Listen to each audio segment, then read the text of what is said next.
ఒక రకంగా ఈ వీడియో నాకు సాహసమని చెప్పాలండి. ఎలాగంటే హరిహర వీరమల్లు రివ్యూ సినిమా చూసిన తర్వాత ఈ మాట చెప్పడం కొంచెం కష్టంగా అనిపించిన, కొంతమందికి ఇష్టం ఉంటుంది, కొంతమంది కష్టం అనిపిస్తుంది. కానీ కష్టం అనిపించిన ఇష్టం అనిపించిన నాకేమనిపించిందో ఖచ్చితంగా చెప్పాలని డిసైడ్ అయ్యి వీడియో చేస్తున్నాను. కాబట్టి వీడియో ఎండ్లో నేను ఇచ్చే రేటింగ్ ఉంటుంది, ఫస్ట్ అయితే ఇవ్వను. కానీ ఖచ్చితంగా మీరు ఎండ్ వరకు చూడాల్సిందే, దాంట్లో ఎలాంటి డౌట్ లేదు. హరిహర వీరమల్లు ఈ సినిమా మీద నా రివ్యూని నేను చెప్పే ముందు నాతో రిక్వెస్ట్ ఉంది, ఫస్ట్ లైక్ చేయండి. ఎందుకంటే ఇది నా ఫస్ట్ రివ్యూ. కానీ లైక్ చేసిన తర్వాత మీ అమూల్యమైన అభిప్రాయాన్ని ఎలా ఉందో ఖచ్చితంగా కామెంట్ రూపంలో తెలియజేయండి. నేను సినిమా చూసినంతసేపు మీకు ఏమనిపించిందో ఖచ్చితంగా చెప్తా, ఉన్నదే ఉన్నట్టుగా చెప్తా. ఎలాగంటే ఈ సినిమా చూసినంతసేపు కూడా నాకు ఏంటి వాస్తవానికి అయితే కనుక ఈ సినిమా కథ 16వ శతాబ్దంలోది వాస్తవంగా అయితే కనుక. కానీ ఆ 16వ శతాబ్దంలో ఉన్న కథని కథలా కాకుండా గందరగోళంగా క్రియేట్ చేశాడేమో అనిపించింది. వాస్తవంగా సినిమా చూస్తున్నాను చెప్పు ఫస్ట్ హాఫ్ అయితే కనుక చాలా బాగుంది, నిజంగా ఫస్ట్ హాఫ్ అంతా కూడా చాలా బాగుంది. సెకండ్ హాఫ్ వచ్చేసరికి ల్యాగ్ చేసాడేమో, మామూలు కాదు. ఎలాగంటే ఒక సీన్ అయితే కనుక క్లైమాక్స్ సీన్ వస్తే కనుక కొన్ని సీన్లు ఒక్కొక్కటి 10 నిమిషాలు చొప్పున సాగదీశాడు, లెంత్ ఎక్కువైపోయిందని అనిపించింది నాకు. కాబట్టి బోర్ ఫీల్ అయ్యింది సెకండ్ హాఫ్. అది తేడా ఎక్కడ కనబడుతున్నారంటే కనుక ఫస్ట్ హాఫ్ డైరెక్టర్ ఏమో క్రిష్ గారని, తర్వాత సెకండ్ హాఫ్ ఏమో జ్యోతి గారని మాట్లాడుకున్నారు కదా, దాన్ని బట్టి ఆ తేడా ఏమైనా వచ్చిందా ఏంటని అనిపించింది నాకు.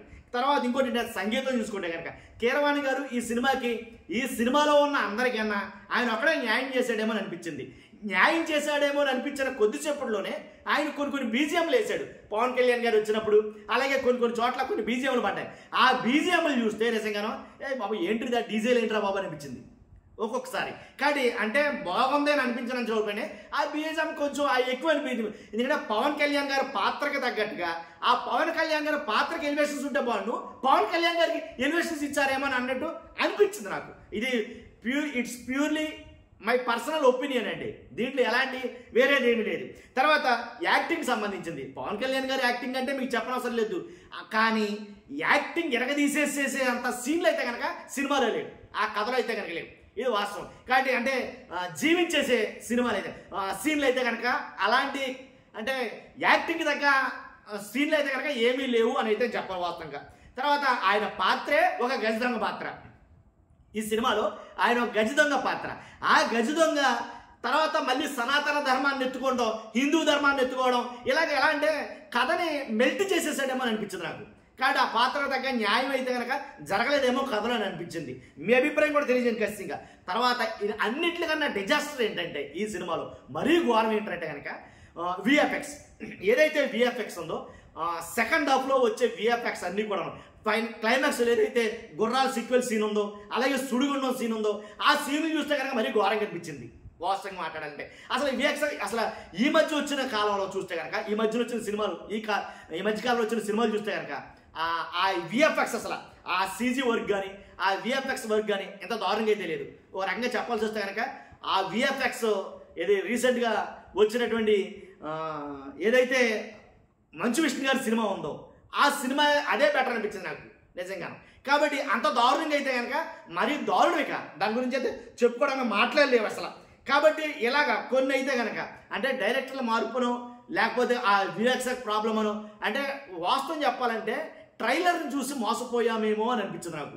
నేను ట్రైలర్ చూసా అలాగే సినిమా చూసా, కానీ ట్రైలర్ చూసినప్పుడు ఆ ట్రైలర్లో ఉన్నంత ఎఫెక్ట్ ఆ సినిమా మీద కనపడలా.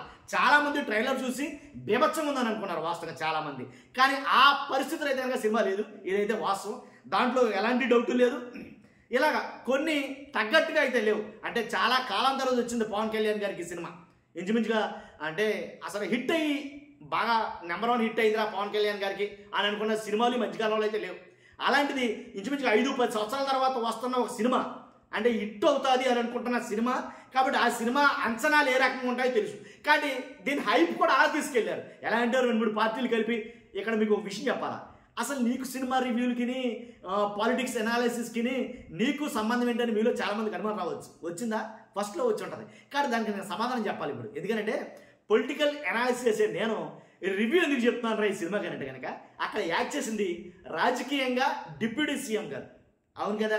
కాబట్టి ఆయనకి సినిమాలకి ఉన్న సంబంధం బట్టి ఒక డిప్యూటీ సీఎం గారు యాక్ట్ చేసిన సినిమా కాబట్టి ఖచ్చితంగా నేను చెప్పొచ్చు, దానికి నాకు ఆ రైట్స్ ఉన్నాయి కాబట్టి చెప్తున్నాను అనమాట.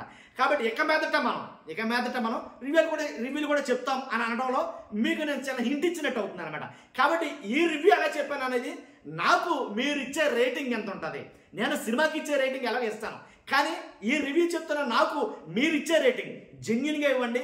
బాగా చెప్పానా లేదా, ఉన్న వాస్తవాలు చెప్పానా లేదా కల్పించి చెప్పానా, లేని ఏమన్నా చెప్పానా. కొంతమంది వస్తుంది, కొంతమంది నచ్చదు, చేతుకున్న 5 వేళ్లే సరి ఒకేలా ఉండవు. కాబట్టి ఎవరిష్టం వాళ్ళది. కాబట్టి నేను ఇచ్చిన రివ్యూకి మీరు నాకు ఇచ్చే రేటింగ్ ఏంటో ఇవ్వండి. అలాగే ఈ హరిహర వీరమల్లుకి మీరు ఎంత ఇస్తారు రేటింగ్, స్టార్ రేటింగ్ అయినా పర్లేదు, లేదా 1 out of the 10 ఏదైనా సరే పర్వాలా. కాబట్టి అదండి, ఎలా అంటే గజ దొంగగా ఉన్న ఆయన పాత్రని రకరకాలుగా తిప్పాడేమో అని అయితే నాకు అనిపించింది. తర్వాత ఏదైనా ఒకరు చేస్తేనే న్యాయం చేస్తారేమో, అలా మారితే న్యాయం జరగదేమో. డైరెక్టర్లు ఎప్పుడైతే చేంజ్ అయ్యారో అప్పుడే చాలా మటుకు ఈ సినిమా అంతంత మాత్రంగా అయిపోయింది అనేది నా అభిప్రాయం. కాబట్టి ఏదేమైనా ఆశించినంత స్థాయిలో అయితే కనుక ఈ సినిమా అయితే లేదు. నేను ఇచ్చే రేటింగ్ ఏంటంటే కనుక ఈ సినిమాకి హరిహర వీరమల్లికి స్టార్ రేటింగ్ చూసుకుంటే కనుక 2 స్టార్ రేటింగ్ అయితే కనుక ఇవ్వగలను. అలాగే 10 to 5 అంటే 5 అయితే కనుక ఇవ్వగలనమాట. చూస్తున్న మీరు అందరూ కూడా మీ అభిప్రాయం ఖచ్చితంగా కామెంట్ రూపంలో తెలియజేయండి. Thank you very much.